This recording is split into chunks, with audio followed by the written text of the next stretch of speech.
"We do not want you here." Selena Caro did not whisper it. She hurled the words across the room in front of her daughter's wedding guests, people I had never met. People who looked at me the way you look at a stain on a white tablecloth. I remember her hand slicing the air, her voice cracking with anger she did not bother to hide. For a moment, I could not move. My name is Marin Ellery, and I had worked under Selena for 7 years.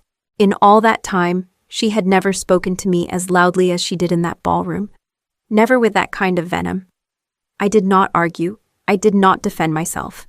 I did not ask why. I simply lowered my eyes, nodded once, and walked out while the music kept playing behind me. My silence was the only dignity I still owned. By dawn, the humiliation had settled into my bones so heavily, I expected it to anchor me in bed. But at 7:12 in the morning, my phone lit up with Selena's name. She called as if the night before had not happened. As if she had not shoved me out of her daughter's celebration and stripped me of every ounce of respect I still had for her. I answered, because curiosity scraped louder than pride. Her voice shook. "Marin, I need the audit files. Send them to me immediately." Not a single word about the wedding, not a single breath of apology. Only urgency, only fear. The same files she had warned me not to escalate, not to question, not to attach to any official report. She suddenly needed them before noon.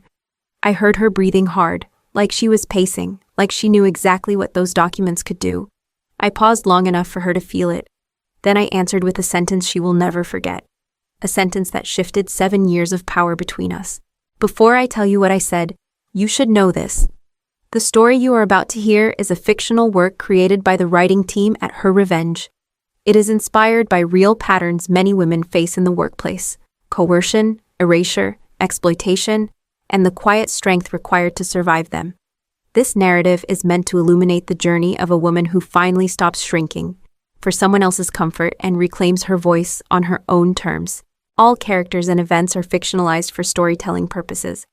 I did not hang up on Selena. I let the silence stretch between us, because the truth was already moving beneath her feet, and it was only a matter of time before she felt the ground give way. I used to think my job was steady, predictable. I was a senior internal audit analyst at a mid-sized logistics firm tucked into the Pearl District of Portland, the kind of place where numbers mattered more than personalities, at least. That was what I told myself before Selena Caro became my manager. "Marin, I need your report polished before noon," she would say, dropping a stack of files on my desk without looking up from her phone. "I already finalized it yesterday," I'd reply. She would smile tightly, then finalize it again. "The board likes clean work." And when the board complimented the clarity of an audit, she always said, "Thank you." I stayed late to make sure every detail was perfect. I was usually standing 3 feet away, holding the very pages she claimed to have written, weeks before the wedding. The office felt tense in a way I could not fully name. The annual board risk review was coming, and Selena grew sharper, jumpier. If I asked a simple question, she snapped. "Do not overthink this, Marin. Just do what I asked." When I mentioned a variance in vendor charges, she leaned in, voice low, "Leave it alone. We are not flagging anything unusual this quarter." But the pattern, I said no.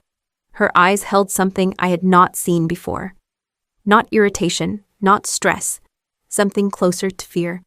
One afternoon, I heard her arguing softly with our director, a man named Lewis Harper. He rarely came down to our floor, but when he did, everyone noticed. "Selena, the committee wants the documentation early," he said. "It's under control." Her voice trembled. "Marin has everything. I just need time." I had never heard her admit reliance on me so directly.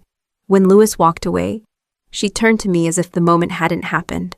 "You will not miss a single detail," she said. "I never do," I answered. She nodded once, almost desperate, before retreating into her glass office. It was the first crack in the version of Selena I thought I knew. The irregularities started small, too small for anyone but me to notice. I was finishing the quarterly audit when a cluster of client entertainment charges caught my eye. The amounts didn't match any travel logs or vendor receipts, but they did match the exact deposits required by the wedding venue Selena's daughter had chosen. I brought it to her carefully. "These entries don't align with approved expenditures." She didn't even look at the screen. "Adjust the coding and move on. That is not the protocol." Selena, her jaw tightened. Do not overplay this. Marin, I said, adjust it. A few days later, I traced several micropayments, each under $1,000, routed to a small contractor on the east side. The company's registration listed a familiar name, her brother, Darren Caro. I walked into her office with the printout in my hand. These transfers need documentation. She snatched the paper from me. They are reimbursements. For what she hesitated. Just a flicker, but enough. They were emergency services, internal only. Nothing for the auditors. I kept my voice steady. The payroll system flags all emergency travel. No one logged anything. Marin, she leaned forward, voice razor sharp. You will not forward this to external auditors. I will handle it. It must be included in the quarterly packet. No, it will not. Drop it. She stood, blocking the doorway until I lowered my eyes. Only then did she step aside. I walked back to my desk, opened the encrypted folder I kept for every audit, and saved copies, time-stamped, untouched, immutable. I did not add notes. I did not speculate. I simply preserved what I saw. Weeks passed, and Selena pretended those files did not exist. But I knew she felt them. They pulsed beneath every conversation, every command she barked, and the closer the board risk review came, the more tightly she clung to the lie that she still had control. The invitation arrived 3 days before the wedding. Selena dropped it on my desk without stopping. You should come, she said. It would look supportive. Supportive of what I asked. She didn't answer. She was already halfway down the hall. I stared at the embossed card, the cursive letters announcing her daughter's name, the venue, the time. It was obvious someone had pressured her director, maybe her husband. The gesture felt less like inclusion and more like obligation. Still, I bought a dress I could not afford and wrapped a modest gift, telling myself it might ease the tension between us. When I arrived at the venue, the first person who spoke to me was a man near the bar, holding a drink and smiling warmly. You work with Selena, right? In audit, yes, I said, keeping my voice polite. I heard your team is preparing a compliance review. Big one, isn't it? Before I could respond, Selena appeared behind him. I saw her shoulders stiffen. That topic is confidential, she snapped. The guest blinked. I was just making conversation. Selena grabbed my arm, her nails sharp against my skin. Why are people asking you about internal matters? I did not bring it up. Yo. You should know better than to discuss work here. I did not discuss anything. Her eyes narrowed with something sharper than irritation. Fear, real, unmistakable fear. I stepped back. Selena, I did not say a single word. She looked past me at the crowded room, dozens of guests, family members, people who might overhear something she could not control. Her breath came fast. You need to leave, she whispered. Selena. Her voice rose, loud enough to turn heads. We do not want you here. The music kept playing, glasses clinked, and guests pretended not to watch as I picked up my purse and walked out, leaving her panic behind me. I did not answer Selena, not when she raised her voice, not when guests turned to stare. My silence was the only thing I could still control, so I held it like a shield. I walked past the doorway, past the valet stand, past a pair of cousins whispering as I passed. No one stopped me. No one even asked if I was all right. My heels scraped against the pavement as I crossed the parking lot. The music behind me kept playing, muffled but relentless, as if the night were determined to move on without me. With every step, the anger cooled into something far heavier. 7 years of being used. 7 years of covering for Selena. 7 years of shrinking so she could stand taller. I heard her voice in my head, sharp commands, cutting remarks, quiet dismissals. I remembered the late nights, the weekends, the emergencies she created and then congratulated herself for solving. I remembered the times I excused her cruelty because I told myself she was stressed, overwhelmed, carrying a burden no one else understood. But walking across that lot, I understood something I had never admitted I had allowed it. I had let her shape my silence. I had convinced myself that endurance was stability. By the time I reached my car, something inside me had shifted, not loudly, not dramatically, but with the quiet finality of a closing lock. When I got home, I did not take off the dress or open the gift I had planned to give. I sat at my dining table, opened my laptop, and unlocked the audit folder. The same documents I had reviewed 100 times stared back at me. Only this time, they did not look like work. They looked like evidence, every misstep, every lie, every line item she had sworn I should ignore. I scrolled through each page slowly, feeling the weight of what I had chosen not to see, and for the first time, the humiliation from the wedding faded beneath something sharper, the truth I had been avoiding for far too long. My phone rang at 7:12 in the morning. I recognized Selena's name immediately. For one long breath, I considered letting it ring out, but curiosity pressed harder, and I answered. Her voice shook. Marin, I need the audit files. Send them, now. I said nothing. The board moved the review to this afternoon. She rushed on. Lewis just called. They want the full packet, every document, every log. I need your files within the hour. Her panic seeped through the line. I could hear her pacing, the sharp exhale she gave when she thought someone might overhear her. It was the same sound she made the night before, right before she dragged me out of her daughter's wedding. So you need the files, I said, keeping my voice even. Yes, of course I do. She hesitated, then added, you have them organized better than anyone else. No one can pull them together the way you can. The admission landed like a confession she never meant to speak aloud. I leaned back in my chair. Yesterday you told me I was not wanted there. That has nothing to do with work, she snapped. Too fast. The wedding was chaos. Emotions were high. You told me to leave. I did not mean it. We can discuss that later. Right now. I need those files. Her urgency was no longer disguised. This was not about teamwork or deadlines.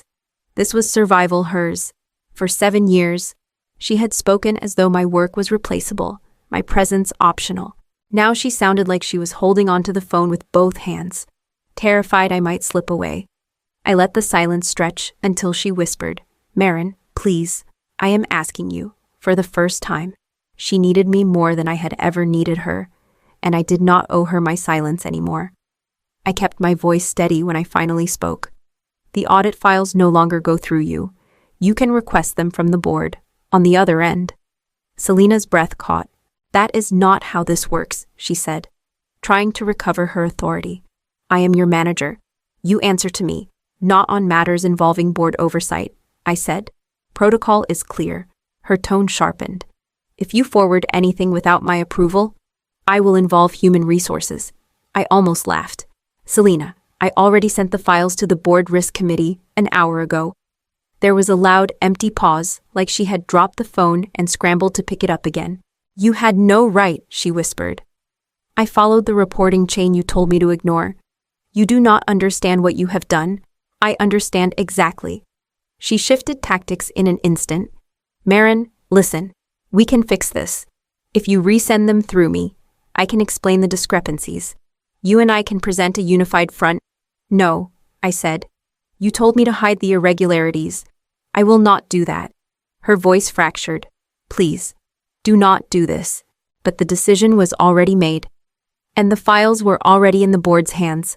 A soft chime came from my laptop. An email. Thank you, Ms. Ellery, for forwarding the documentation so promptly. We will contact you for clarification later today. My heart pounded not with fear, but with something closer to relief. Selena must have seen it too, because the next thing I heard was her voice breaking apart. Marin, answer me. We can fix this. We can fix all of it. Another message came through, then another. After the third, she stopped calling. The silence that followed felt different this time, no longer something she imposed on me, but something she could no longer escape. By midday, the inquiry was officially underway. I was called into a conference room on the 12th floor, a place I had only entered to hand over reports, never to speak. 3 members of the board risk committee sat across from me, their expressions serious but not hostile. One of them, a woman named Eleanor Price, nodded. Miss Ellery, we need your full account. I folded my hands. I documented every irregularity I found. Nothing was altered. They asked precise questions, dates, transactions, who approved what. I answered plainly. No embellishment, no hesitation. Eleanor studied a printed sheet. These entertainment charges matched deposits for a private event. Were you asked to code them this way? Yes, I said. By Miss Caro. Another member lifted a page. And these payments to Darren Caro's contracting company. Did she disclose the relationship? No. A third leaned forward. Did she ever instruct you to restrict reporting pathways? Yes. She told me not to forward documentation to the external auditors. The room went quiet, not disbelieving, just absorbing. By late afternoon, the findings were unavoidable: misappropriation of funds, falsified approvals, conflict of interest violations, blocked reporting channels. Selena was suspended pending a full disciplinary review. Security escorted her out of the building. I did not see it happen, but whispers traveled fast. What surprised me was not her downfall. It was the shift in how people looked at me afterward. Lewis stopped by my desk. "Marin," he said, softer than I had ever heard him. "We should have listened sooner." Later, two analysts who had never spoken more than a greeting approached me. "If you need support with documentation or workload," one said, "we are here." Their voices held respect, not pity, not fear, genuine respect. For the first time in years, I felt visible. Not because of the damage Selena had caused, but because I had refused to stay quiet about it. And as the company absorbed the news, I understood that something larger was beginning to shift, not just around me, but inside me. The external auditors arrived 2 days later. They moved quietly, professionally, requesting documents, timestamps, and email trails. By the end of their review, the violations were no longer allegations, they were facts, lined up in black ink like a closing argument. A compliance officer spoke to me in the hallway. "The findings are substantial. There may be civil penalties." I nodded. "I understand." That afternoon, Human Resources escorted Selena into a small conference room. She did not come back out. Word spread quickly, terminated with cause, effective immediately. Her professional license was flagged for state-level review. The woman who once commanded rooms with a single raised eyebrow now had no authority left to hide behind. Near the end of the day, I was called upstairs to meet with Senior Vice President Clark Rowan. His office overlooked the river, but I barely noticed. He gestured for me to sit. "Marin, the board values what you did," he began. "Your integrity, your accuracy, your willingness to follow protocol even under pressure. It reflects exactly the kind of leadership we need. We would like to discuss moving you into a management role." I let his words settle.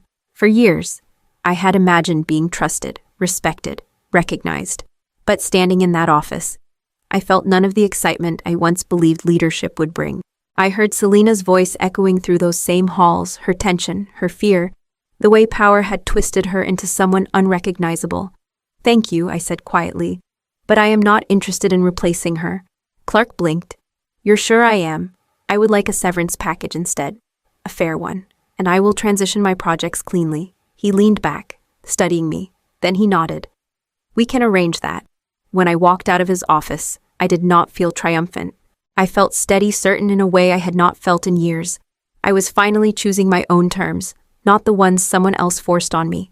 Months passed after Selena's termination, each week putting more distance between me and the version of myself who once thought silence was the safest place to live. By early spring, I had started a new position with a small nonprofit near the Willamette River, an organization that valued transparency, precision, and humanity in equal measure. On my first morning, the program director, a soft-spoken man named Gabriel, shook my hand and said, "We are glad you are here. Marin, speak freely. We do better work when every voice is heard." It startled me more than it should have. I settled into a sunlit desk that overlooked the water. No glass walls, no closed doors, no supervisor passing by with clipped instructions. Just steady work, honest conversations, and the quiet knowledge that my expertise meant something. One afternoon, while reviewing a financial report, I received a message from Lewis at my old company. "We finalized the transition. Thank you for everything you did," he wrote. I typed a brief reply, nothing emotional, then closed the window. The past no longer had a claim on me. Selena once dragged me out of a wedding, shouting in front of her guests that I was not wanted. I never raised my voice at her, not once. Yet the same company she tried to rule through intimidation now carried on without her. Power slipped through her hands the moment truth entered the room, and I did not have to force anything. I only had to stop protecting her from her own choices. As I watched the river move past the windows, I understood something simple. Real power is not volume or authority or fear. Real power is standing firm when the truth asks for your voice, and refusing to shrink so someone else can feel larger. That was the lesson I carried forward, and the one that finally set me free.